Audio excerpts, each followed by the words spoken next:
Hello, hello, magandang hapon sa inyong lahat. Ang oras ngayon ay 3:03. Tayo po ay magluluto ng suso. Alam niyo ba to, mga kabunter? Suso to. Kaya iluluto natin to.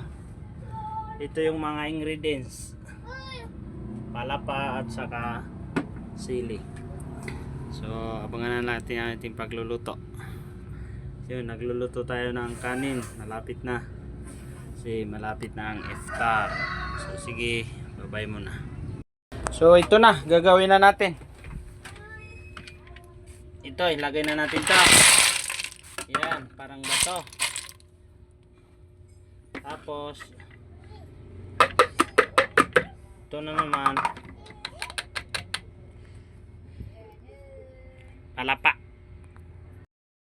So ayan na mga kabunter, yung kanin luto na, tsaka ito naman malapit na. Oh yan, suso, sarap yan pag naluto. Gamot yan sa sakit. Ito na, malapit na.